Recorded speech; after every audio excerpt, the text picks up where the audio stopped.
ఒక దైవజనుడు సాక్ష్యం ఇస్తుంది, అయ్యా క్రీస్తు సేవ కొరకు మేము వచ్చి మా యవ్వన బలాన్ని దేవుని బలిపీఠం మీద పెట్టామయ్యా, దేవుని బలిపీఠం మీద మా యవ్వన బలాన్ని పెట్టామయ్యా.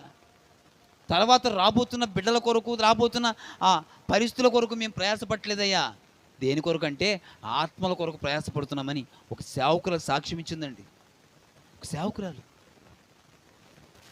ఇలా సేవకులు దేవునికి సాక్ష్యం ఇచ్చేవాళ్ళు ఎంతమంది ఉన్నారు ఈ రోజున?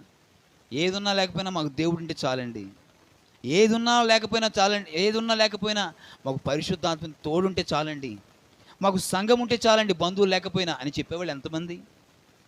ఒక మాట చెప్పనా, కొన్ని సంఘాల్లో కొంతమంది బిడ్డలు, అయ్యా బంధువుల కన్నా సంఘంలో ఉన్న బిడ్డలే మాకు ముఖ్యమని చాలామంది బిడ్డలు సంఘాన్ని పట్టించుకుని సంఘంతో బ్రతికే వారు చాలామంది ఉన్నారండి. నిజమండి. వారి యొక్క రక్త సంబంధాలు కంటే సంఘంలో ఉన్న బిడ్డలే అక్క చెల్లెని, తమ్ముడని, బావగారని, చెల్లెని ఇలా బంధాలు కల్పించుకొని ఈ సంఘం అనే కుటుంబంతోనే సంతోషపడేవాళ్ళు బహు కొద్దిమంది అండి. అలా బ్రతికేవాళ్ళు కూడా ఉన్నారండి. నాకు తెలుసు ఆ విషయం. నా తల్లి కూడా అదే బాధపడేది.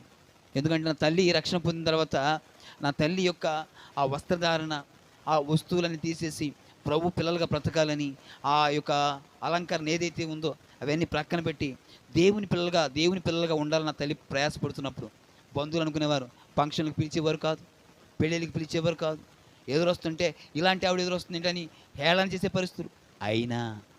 అయినా నా భర్తను బ్రతికించిన వాడు నాకు కావాలి, నా బిడ్డలు నాకు పుట్టింపజేశాడే, పాడైపోయిన గర్భసంచి బాగు చేసి పుట్టించిన వాడు ఉన్నాడే, ఆయన నాకు కావాలని, ఇవన్నీ నాకొద్దు, ఎవరు వచ్చినా రాకపోయినా దేవుడు కావాలయ్యా. అలా నమ్మిన వారే ఈ రోజున వారి కుటుంబాల్లో తరతరాలకు ఆశీర్వాదాన్ని పొందుతున్నారండి. హల్లెలూయా. ఈరోజు నా భార్య ఓ మాట చెప్తుంది మొన్న, అయ్యా తరతరాలకు దేవుని ఆశీర్వాదం ఉండంటే వాళ్ళ నానమ్మ గారు ఆ తల్లి దేవుని దగ్గరికి వచ్చినప్పుడు దేవుని కొరకు అన్నీ కూడా ఏం చేసింది సార్, విడిచిపెట్టేసిన తల్లి. బంధువులు అడిగారు, అమ్మా ఏంటి వెళ్ళిపోతున్నావేంటి నువ్వు, మేమొద్దా, నువ్వు కులం కాని కులాన్ని దేవుని నమ్ముకున్నావేంటి, మేము ఇంటికి రాం, మీతో మాకు పాలు లేవు, మీరు మాలో ఉండకూడదు. అయినా ఆ తల్లి చెప్పిన మాట ఏంటి తెలుసా, నాకు దేవుడు కావాలని చెప్పింది ఆ తల్లి. హల్లెలూయా. నా వివాహం మీద కూడా ఆ తల్లి నాతో కొన్ని మాటలు చెప్పేది కొన్ని సందర్భాల్లో, అయ్యా దేవుని కొరకు నా కుటుంబాన్ని విడిచిపెట్టాను, కానీ నన్ను మాత్రం నా దేవుడు విడిచిపెట్టలేదయ్యా, నా పిల్లలను కూడా దేవుడి పనులు వాడుకున్నట్లు చేయాలని ఆశపడుతున్నాను మనవడా అని ఆ తల్లి చెప్పేదండి. నేను రాత్రి ఎందుకు ఈ మాట చెప్తున్నానంటే, మనకు ఈ లోకము కంటే ఈ మనుషుల బంధుత్వాలు, ఈ స్థితిగతుల కంటే ఆ పరలోకపు స్థితి చాలా గొప్పదండి.